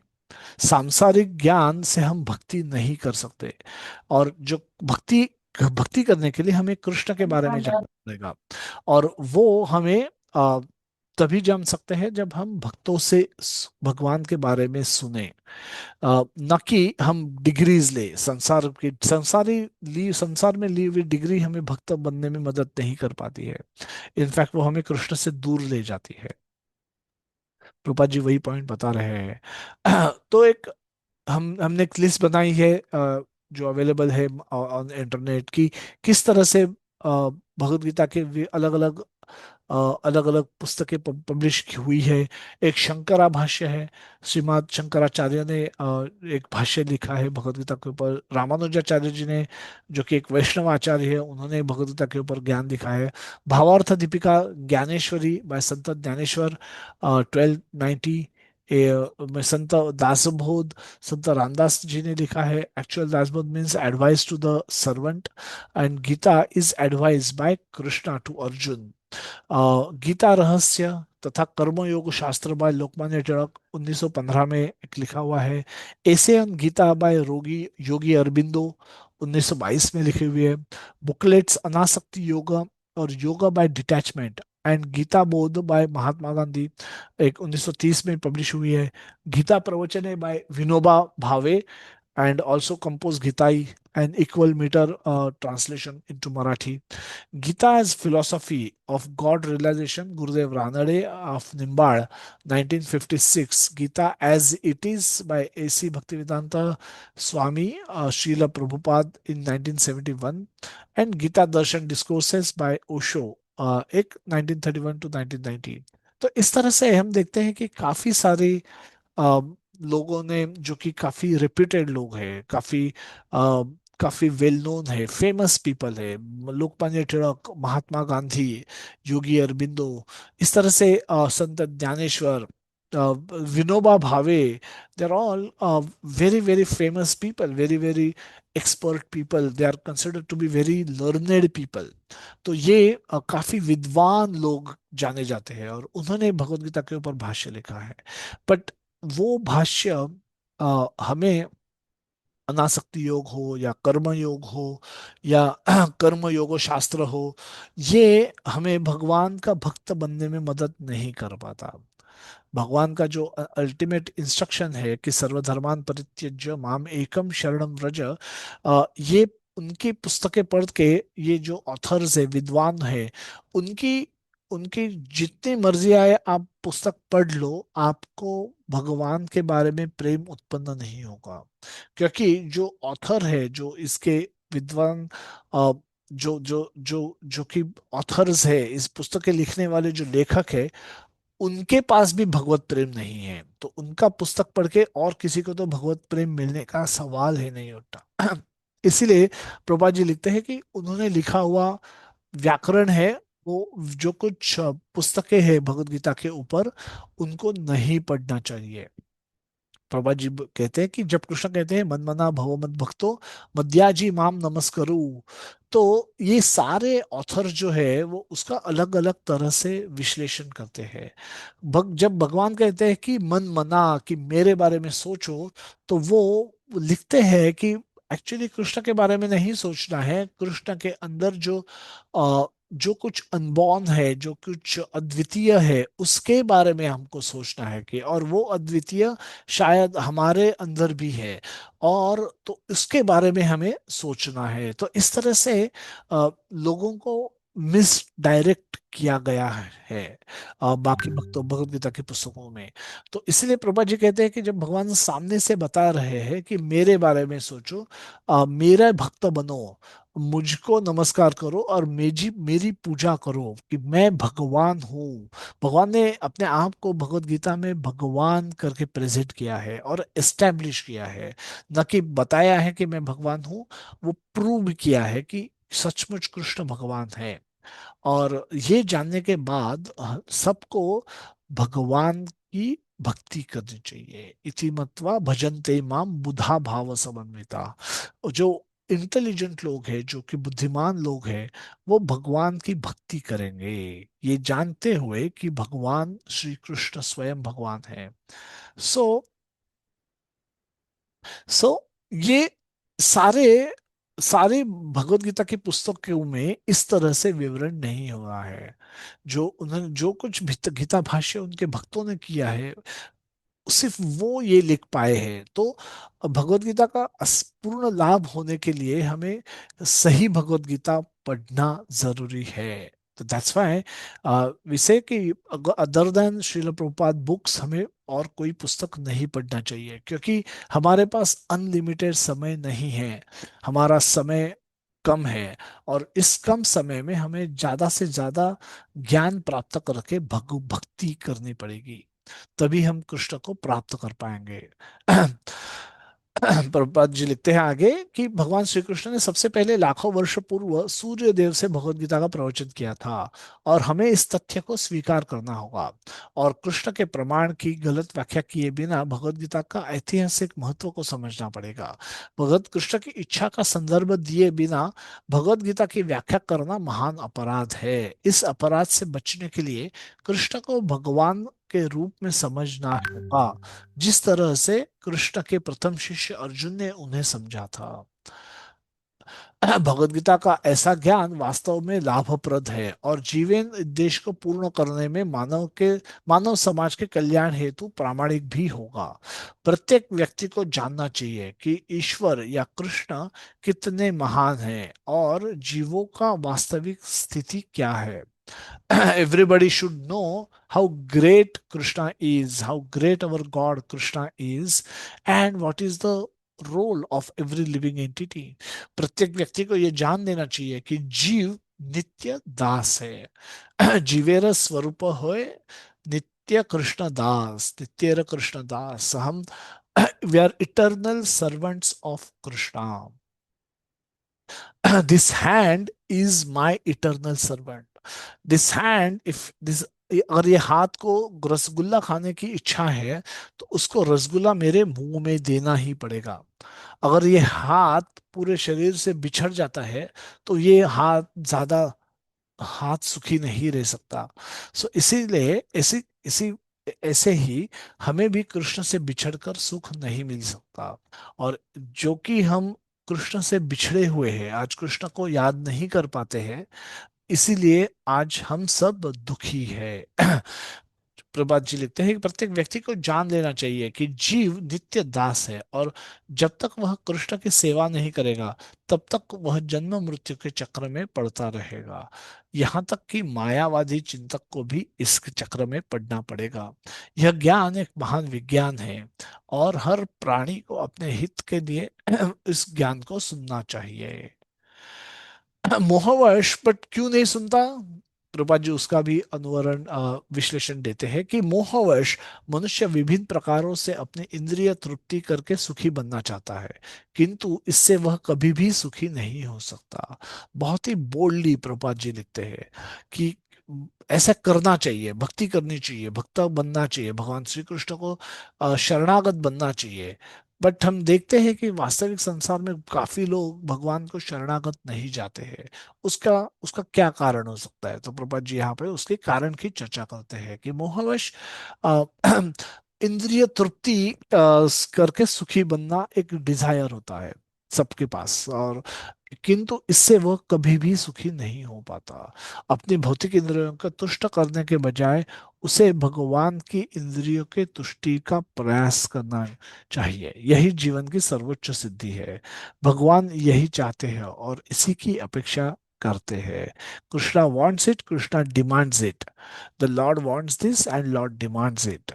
मनुष्य को भगवत गीता के इस केंद्र बिंदु को समझना होगा, और हमारे कृष्ण भावनामृत आंदोलन पूरे विश्व को इसी केंद्र बिंदु की शिक्षा देती है। इस तरह से प्रभुपाद प्रभुपाद जी लिखते हैं प्रीफेस में। प्रभुपाद जी ने एक बहुत सुंदर ये लिखा है, इंट्रोडक्शन टू भगवत गीता, और भूमिका दी है। और ऑलमोस्ट नॉर्मल भगवत गीता आप लेते हैं तो उसमें पता चलता है कि 29 या 30 या 31 पेज पन्नों की ये प्रभुपाद जी ने लिखी हुई अ, भूमिका है। और ये भूमिका समझना भी बहुत बहुत इम्पोर्टेंट है हमारे लिए।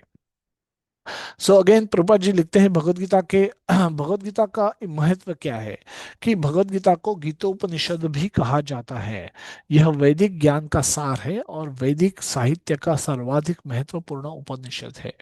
भगवत गीता का मर्म भगवत गीता में ही व्यक्त है।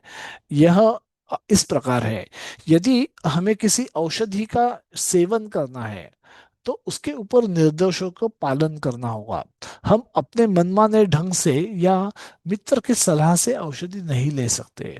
इसका सेवन लिखे हुए निर्देशों के अनुसार जब करते हैं तब उससे उसका लाभ होता है। इसी प्रकार प्रभा जी कहते हैं कि भगवत गीता का इसके वक्ता द्वारा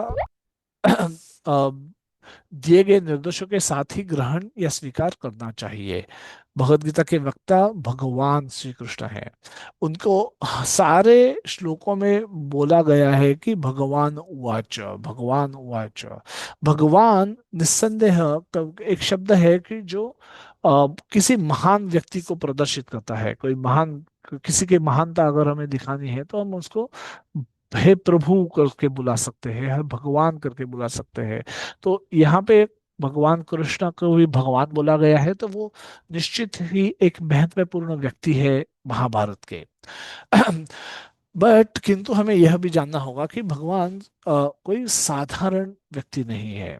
भगवान पूर्ण पुरुषोत्तम अ, भगवान है। जैसे कि आदि शंकराचार्य, रामानुजाचार्य, माधवाचार्य, निम्बार्क स्वामी, श्री चैतन्य महाप्रभु तथा भारत के अनेक विद्वानों ने इसको एग्री किया हुआ है। और वैसे सो सो सो वैसे वैसे तो हर बड़े इंसान को, हर महान व्यक्ति को भगवान कहा जा सकता है। बट हमें जानना होगा कि कृष्ण ऐसे महान नहीं है, सो वो सबसे महान है।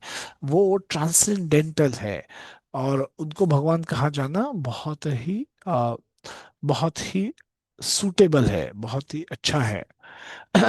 भगवान ने भी स्वयं भगवत गीता को अपने आप को परम पुरुषोत्तम भगवान कहा है। और ब्रह्मन हम और ब्रह्मन संहिता में तथा अन्य पुराणों में भी विशेषतः श्री भागवत पुराण में, जो कि भागवत पुराण का नाम भागवत नाम से विख्यात है, इस रूप स्वीकार किए गए हैं, कृष्णस्तु भगवान स्वयं। अतएव भगवत गीता हमें भगवान ने जैसे बताई है वैसे ही स्वीकार करना चाहिए। भगवत गीता के चौथे श्लोक के 3 श्लोक दिए हुए हैं, चौथे अध्याय के 3 श्लोक यहाँ पे दिए गए हुए हैं कि भगवान बोल रहे हैं अर्जुन से कि इम इमं विवस्वते योगम प्रोक्तवान हम अव्ययम विवस्वान मनवे प्राह मुनिर इक्ष्वाकु ब्रवीत एवं परंपरा प्राप्ति इमं राजर्षयो विदुः स काले नेह महता योगो नष्टः परंतप स एवायम मया तेद्य योगः प्रोक्तः पुरातना। भक्तों में सखा चेति रहस्यम यह एतद उत्तमम। पहले श्लोक में भगवान बता रहे हैं कि ये कैसे, ये वे प्राचीन है और ये ज्ञान भी प्राचीन है, और सृष्टि के शुरुआत में उन्होंने ये ज्ञान सूर्यदेव को दिया था। और जैसे सूर्यदेव उनके शिष्य को दिया, उन्होंने उनके शिष्य को दिया, और इस तरह से परंपरा से ये ज्ञान पासान होता आया है। But in the course of time, this knowledge as if appears to be lost. ये नॉलेज अगर नुकसान होता है तो भगवान कहते हैं कि ये it's as if it is appear to be lost, ये नष्ट हुआ है कहीं से कहीं कहीं, एंड इसीलिए मैं ये आपको ज्ञान दे रहा हूं, ताकि ये इसकी फिर से पुनर्रचना हो, ये फिर से प्रचलित हो। और मैं इसलिए आपको दे रहा हूं क्योंकि आप मेरे भक्त हो और मेरे डिवोटी हो, आप मेरे भक्त हो और आप मेरे सखा हो। तो भक्त हो, ये मतलब जो भक्ति, हम भक्ति उसी की कर सकते हैं जिससे हम ईर्ष्या नहीं करते। और सखा, सखा ये भी एक प्रेम का प्रतीक है, कि वो प्रेम करते हैं। जब आप किसी से प्रेम करते हो तो आप उससे जुड़ जाते हो, वो अलग अलग रिश्तों में, अलग अलग भूमिकाओं में। तो वन ऑफ दैट इज साख्य रस। तो अर्जुन भगवान से साख्य रूप में एज अ सखा उनके साथ उनके साथ प्रस्तुत, उनके साथ है। सो वो भगवान कहते हैं कि वे अर्जुन से कहते हैं कि मैं तुम्हें यह परम रहस्य इसलिए प्रदान कर रहा हूं क्योंकि तुम मेरे भक्त तथा मित्र हो। इसका तात्पर्य यह है कि भगवत गीता ऐसा ग्रंथ है जो विशेष रूप से भगवत भक्त के लिए ही है, भगवत भक्त के निमित्त है। अतएव हम देखते हैं कि भगवत गीता का उपदेश अर्जुन को विशेष रूप से दिया गया क्योंकि अर्जुन भगवान के भक्त तथा प्रत्यक्ष शिष्य और घनिष्ठ मित्र थे। कहने का सो भगवान के भगवान और भक्तों के बीच में 5 प्रकार के संबंध हो सकता है, भगवद गीता में दिया है इंट्रोडक्शन में। एक है निष्क्रिय अवस्था, निष्क्रिय मतलब शांत रस। देन शांत रस, दास्य रस, साख्य रस, वात्सल्य रस और माधुर्य रस। सो इन 5 रसों में हम भगवान से कनेक्ट हो सकते हैं। किंतु वर्तमान जीवन की अवस्था में न केवल हम भगवान को भूल गए हैं, किंतु हम अपने भगवान के साथ जो वास्तविक शाश्वत संबंध है उसको भी भूल गए हैं। लाखों करोड़ों जीव की भगवान के साथ एक नित्य विशिष्ट संबंध है। और इस स्वरूप इस यह स्वरूप कहलाता है। भक्ति योग की प्रक्रिया द्वारा इस स्वरूप को जागृत किया जा सकता है। तब यह अवस्था स्वरूप सिद्धि कहलाती है, कि जब आप इस शरीर में हो पर आपको पता चल जाता है कि भगवान धाम में आपकी नित्य सेवा क्या है, तो उसका स्वरूप सिद्धि कहते हैं। और then, uh, Prabhupada writes that कि दिस अवस्था, ये अवस्था हमें भक्ति करके प्राप्त हो सकती है, इसीलिए हमें भक्ति करनी चाहिए। सो अर्जुन ने भगवद गीता के 10वें अध्याय में बोलते हैं कि आप भगवान हो, परम धाम पवित्रम परम सत्य है, आप शाश्वत दिव्य आदि पुरुष अजन्मा तथा महानतम है। ये ऐसा सिर्फ मैं नहीं कह रहा हूं, बट सारे बड़े बड़े ऋषियों और मुनियों का यही कहना है। और वो गिव्स अ लिस्ट एक प्रस्तुत करते हैं। नारद, असिता, देवल तथा व्यास जैसे समस्त महामुनि आपके विषय में इस सत्य को पुष्टि करते हैं। और आपने स्वयं मुझसे यह कहा, इसकी घोषणा की है कि हे कृष्ण, आप जो कुछ कह रहे हो वो पूर्ण रूप से सत्य मानता हूँ। और हे प्रभु, न देवता न असुर आपके व्यक्तित्व को कोई समझ सकता है, आपके कृपा के बिना आपको कोई नहीं समझ सकता। इसलिए भगवत गीता को भक्ति भाव से ग्रहण करना चाहिए। ये नहीं सोचना चाहिए कि ये कि हम कृष्ण के समान है, हम कृष्ण के ऊपर है, हम कृष्ण के हमें हमें हमें ऐसा सोचना चाहिए कि हम कृष्ण के दास है, और कृष्ण हमारे ऊपर है, हम कृष्ण के नीचे हैं। हम कृष्ण से प्रेम करना चाहिए। सो कथानुसार ये भगवत गीता का समझना प्रयत्न करने वाले अर्जुन के कथा अनुसार हमें सिद्धांत रूप में कम से कम इतना तो स्वीकार कर लेना चाहिए कि भगवान श्री कृष्ण है, और सभी के उनका विनीत भाव से हम भगवत गीता को समझ सकते हैं। ये विदित भाव से ही हम भगवत गीता को समझ पाएंगे। अ, जब तक कोई भगवत गीता का पाठ विनम्र भाव से नहीं करता है तब तक उसको समझ पाना अत्यंत कठिन है, क्योंकि उसके लिए Bhagavad Gita remains to be great mystery. एक महान रहस्य बन के रह जाता है भगवत गीता। पता नहीं है, अच्छा है बट पता नहीं क्या है, कुछ समझ में नहीं आता है, कुछ यूज नहीं लगता है, बट लगता है यूज है भी और यूज नहीं भी, पर यूज कर नहीं पाते हैं। क्यों? क्योंकि वो विनम्र नहीं है भगवान के प्रति। हमें भगवान के प्रति विनम्र होना पड़ेगा, और तभी हम समझ पाएंगे, तभी हम उससे एक्ट कर पाएंगे। Krishna is accepted by as supreme personality of Godhead by all acharyas. Shrimad Bhagavatam में एक ब्यूटीफुल वर्स आती है, एते चाम शकला सह कृष्णस्तु भगवान स्वयं। कैसे भगवान पूर्ण पुरुषोत्तम है, पूर्ण पुरुषोत्तम भगवान, देन मर्यादा पुरुषोत्तम लॉर्ड श्री राम, और लीला पुरुषोत्तम। पुरुषोत्तम, मर्यादा पुरुषोत्तम, लीला पुरुषोत्तम, ऐसे इसका अलग अलग स्वरूप दिए हैं। भगवान विष्णु पुरुषोत्तम है, उत्तम पुरुष है, भगवान श्री राम मर्यादा पुरुषोत्तम है, और भगवान श्री कृष्ण लीला पुरुषोत्तम है। 64 qualities. Lord Brahma has 50 of them, Lord Shiva has 55 of them, Lord Vishnu has 60, 60 है, और लॉर्ड कृष्णा 64 क्वालिटीज है। तो सबसे ज्यादा क्वालिटीज कृष्ण में होने के कारण कृष्ण को भगवान कहा गया है। भगवान के अलग अलग अलग अलग माधुरी है, माधुर्य है, भगवान मधुर है, भगवान से प्रेम किया जा सकता है क्योंकि भगवान में एक स्वीटनेस है। दैट स्वीटनेस प्रकट होता है अलग अलग उनके अलग अलग उनके स्वरूपों से। एक लीला माधुरी, भगवान ने इतनी सुंदर लीलाएं की है कि वो उसकी कथा सुन के हम हमें भगवान के प्रति प्रेम उत्पन्न होता है। भक्त माधुरी, जो he is always trying to serve devotees. उनके जो कुछ भक्त है वो उनकी भगवान उनकी सेवा करते हैं, भगवान उनके सेवा में हमेशा तत्पर रहते हैं। सो उल्टा भी ट्रू है कि भगवत भगवत भक्त भी अपने भगवान की सेवा में हमेशा तत्पर रहता है। और हम यहाँ पे बोला गया है कि भगवान भी अपने भक्तों की सेवा करने में हमेशा तत्पर रहते हैं। और उसके बाद है वेणु माधुरी। भगवान फ्लूट प्ले करते थे, और बांसुरी के कारण बांसुरी के मल्टीपल जो उपयोग है, गोपियों को बुलाना, गायों को बुलाना, लोगों को रुझाना, इस तरह से भगवान बांसुरी बांसुरी का उपयोग करते हैं। और रूप माधुरी, एक्स्ट्रा ऑर्डिनरी ब्यूटी, भगवान अत्यंत सुंदर है। भगवान भागवतम में अ, अनेक बार भगवान प्रकट होते हैं, और अनेक बार उनका बहुत सुंदर वर्णन आता है।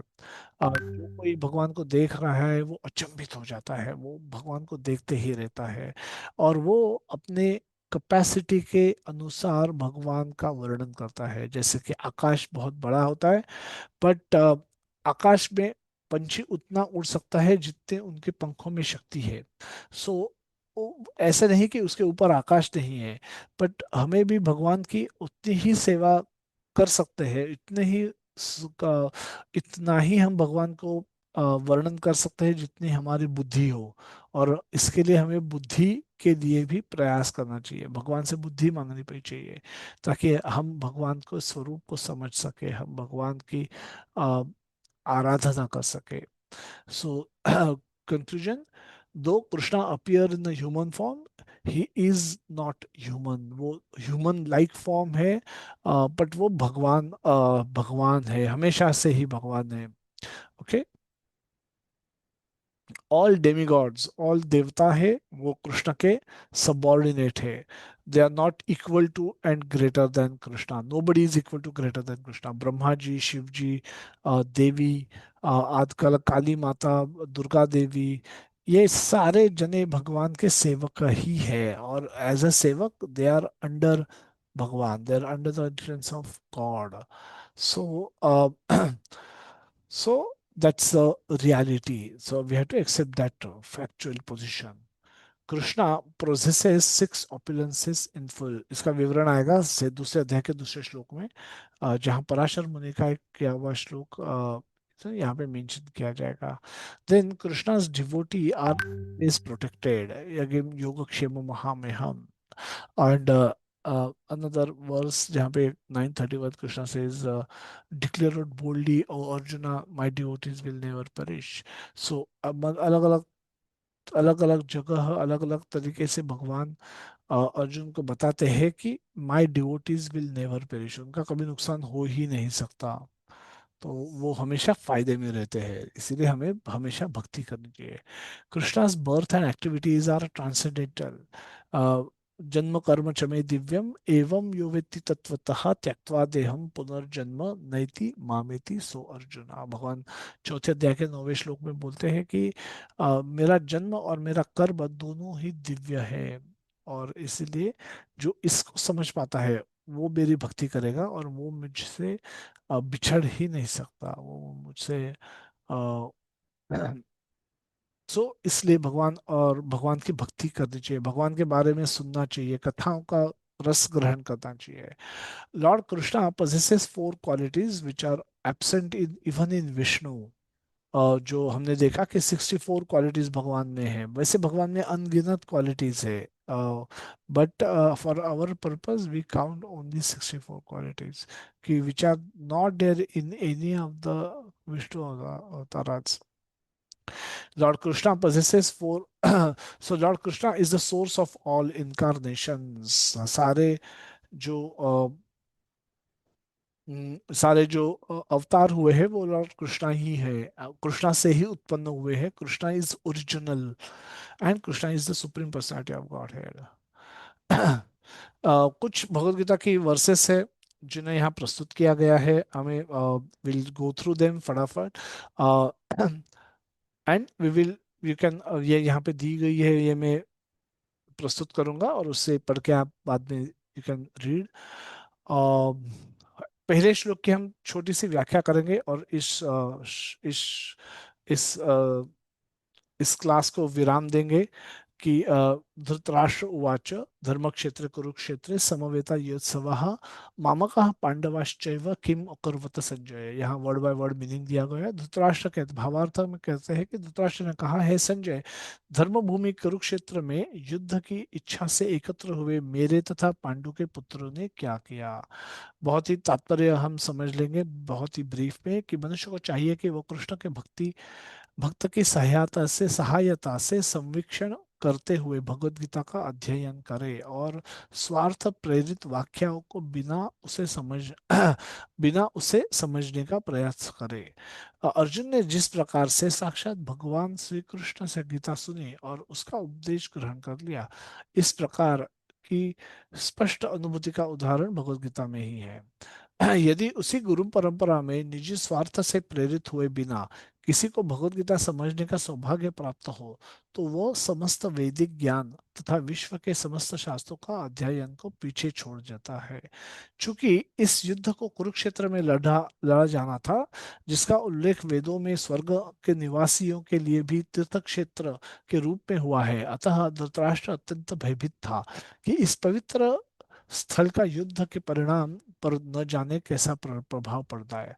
वो भली भांति जानता था कि इसका प्रभाव अर्जुन तथा पांडुपुत्रों के ऊपर अनुकूल होगा और उसके पुत्रों के ऊपर प्रतिकूल होगा, क्योंकि पांडव पुण्यात्मा है और उसके पुत्र पुण्यात्मा नहीं है, वो पापी है. संजय श्रीवास जी का पुत्र था और अतः उनकी कृपा से संजय धृतराष्ट्र के युद्ध स्थल की स्थिति के बारे में अ, देख सकता था और बता सकता था धृतराष्ट्र को. प्रभुपाद जी लिखते हैं तात्पर्य में, तो पांडव तथा धृतराष्ट्र के पुत्र दोनों एक वंश से संबंधित है, किंतु यहाँ पर धृतराष्ट्र के वाक्य उनके मनोभाव को प्रकट होते हैं. उसने जानबूझकर अपने पुत्रों को और धृतराष्ट्र के वाक्य से उनके उनके जानबूझ के अपने पुत्रों को कुरु कहा और पांडु के पुत्रों को पांडुपुत्रों की वंश के उत्तराधिकार से अलग अलग कर दिया। इस तरह पांडुपुत्रों अर्थात अपने भतीजों के साथ धृतराष्ट्र की विशिष्ट मनस्थिति समझी जा सकती है। जिस प्रकार धान धान के खेत से जो तृण होते हैं उसको उखाड़ के फेंका जाता है, जो वीड होता है, वीड मतलब जो वेस्टफुल झाड़ रोप आते हैं उसमें उनको उखाड़ा जाता है, क्योंकि क्रॉप का नुकसान हो ना हो। अ, तो इसी तरह ऐसे आरंभ ही इसी तरह वो कहते हैं कि कौरवों का भी वैसा ही विनाश अ, होने की होने की संभावना दिख रही थी। और इसीलिए धृतराष्ट्र अम, व्यथित थे, धृतराष्ट्र दुखी थे। और सो इसीलिए वो पूछ रहे थे संजय से कि क्या हो रहा है वहां पे। वो भली भांति जाता था कि इसका पांडुपुत्रों के ऊपर कोई भी तीर्थ क्षेत्र का अपना प्रभाव होता है। ये भी हम सवाल अपने ग्रुप में डालेंगे। मेरा रिक्वेस्ट होगा सबको कि आप इसके जवाब दें और इसके ऊपर एक्सप्लेनेशन दें। अनदर टू थिंग्स कि देहात्म बुद्धि होना। माय चिल्ड्रन मामका पांडवाश्चैव, जो मेरे पुत्र है, इसको देहात्म बुद्धि कहा जाता है। देह में आत्मबुद्धि इसका सरल शब्द है कि हम शरीर को अपना मानते हैं, शरीर को अपने आप को शरीर समझना, और जो कुछ शरीर से जुड़ा है उसको अपना मानना, इसको बोलते हैं देहात्म बुद्धि। और ये एक विकार है, ये एक रोग है। और इससे हमको बचना चाहिए। हम आत्मा है, हमारे पास एक शरीर है आज, और जैसे ही उसके बाद हमें दूसरा शरीर मिलेगा, तीसरा बाद में मिलेगा, और हमें हमारी यात्रा जो है, शारीरिक यात्रा, वो जन्म जन्म जन्म जन्मानुजन्म चलती रहेगी। बट सो इस शरीर को हमें अंतिम नहीं मानना चाहिए। इस शरीर को ये नहीं समझना चाहिए कि ये शरीर ही अंतिम सत्य है। हमारे पास शरीर है, हम शरीर नहीं है। हमारे पास मन है, हम मन नहीं है। जैसे कि रात में हम सपना देखते हैं कि हम विशाल महल के मालिक है, और दिन दिन होते ही जाग जाने के बाद वो सपना खत्म हो जाता है, और हम उस हवेली को क्लेम नहीं कर सकते, उसके ऊपर कोई भी अधिकार नहीं दिखा सकते। तो इसीलिए इसी कारण कि ये शरीर भी वैसा ही है, पापा जी कहते हैं कि इससे बहुत बड़ा भ्रम है हम जिसमें हम जीते हैं। और धृतराष्ट्र अपने पुत्रों और पांडु पुत्रों को अलग अलग उल्लेख करके इसी भ्रम को प्रदर्शित कर रहे हैं। और हम भी धृतराष्ट्र के भांति ही जीते हैं कि ये मेरा लड़का है, कि ये मेरा घर है, मेरा बैंक बैलेंस है, मेरी कार है, ये सब कुछ मेरा है, ये सब मैं लेके आया हूँ। हम एज इफ ये हमेशा से ही मेरा रहेगा, इस भावना से हम इसको इसको झेलते हैं, इसको इसका उपयोग करते हैं। सो हम इसी श्लोक के साथ इस सेशन का विराम देंगे, और अगले सेशन में हम भगवत गीता अध्याय 1 के बारे में ज्यादा जानकारी लेंगे। तो आज हमने देखा setting the scene, Bhagavad Gita पुस्तक में जो प्रभुपाद जी ने लिखा है सेटिंग द सीन, उसके बारे में चर्चा की।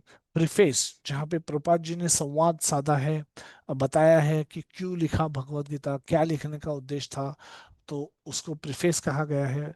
उसके बारे में चर्चा की। और बाद तीसरा है इंट्रोडक्शन टू भगवत गीता, जहाँ पे भगवान ने प्रभुपाद जी ने बहुत संक्षेप में बताया गया है कि क्या भगवत गीता में पढ़ना, क्या भगवत गीता पढ़ के क्या लाभ होगा, क्या क्यों पढ़नी चाहिए हमें भगवत गीता। बट ये संक्षेप में दिया गया विवरण भी 30 पन्नों का है, तो हम सबको उसको जरूर पढ़ना चाहिए, समझना चाहिए, और कोई सवाल हो तो पूछना चाहिए। अंत में एक समरी करते हैं, धर्म क्षेत्र कुरुक्षेत्र। किताबों की दुकान में मिलने वाली सभी भगवत गीता सेम नहीं होती है, तो हमें बहुत ही सावधानता पूर्वक हमें भक्तों ने लिखी हुई भगवत गीता ही पढ़नी चाहिए। और उसमें नंबर 1 है श्रील प्रभुपाद जी की यथारूप भगवत गीता की, जो पढ़ने से हमें लाभ हो। श्रील प्रभुपाद जी ने उसको यथारूप प्रस्तुत किया है, जैसे भगवान कृष्ण ने कहा और जैसा अर्जुन ने समझा। सो इसी प्रकार प्रभुपाद जी ने उसको एक्सप्लेन किया है। तो और वो एक्सप्लेनेशन पढ़ के हमें लाभ होगा। धृतराष्ट्र के अनेक समस्याओं से ग्रस्त है, शारीरिक आध्यात्मिक रूप से अंधे हैं, क्योंकि and because of which he is not able to decide between right and wrong, क्या सही है क्या गलत है उसका भेद नहीं कर पा रहे हैं। अ, चूंकि वो भक्त नहीं है, because he is not a devotee, he is not favourable to Krishna. और वो अपने अपने पुत्रों और राज्यों को खोने का के भय की स्थिति में है। वो लग रहा है उनको ये सब छूट जाएगा, ये सब मेरे पुत्र मारे जाएंगे, मेरा राज भी छीन लिया जाएगा। तो वो डरे हुए हैं, और इसमें मेंटालिटी में वो ये प्रश्न संजय से करते हैं कि मुझे बताओ कि क्या हो रहा है वहां पे। तो इस तरह से भगवान अ, वो भगवान के भक्त नहीं है, इसके लिए हमेशा वो भयग्रस्त है, अ, भय से व्यथित है। और हमें अगर भय से ऊपर आना है, हमें अगर सुखी होना है, तो हमें भक्त बनना पड़ेगा, भगवान के शरणागत बनना पड़ेगा।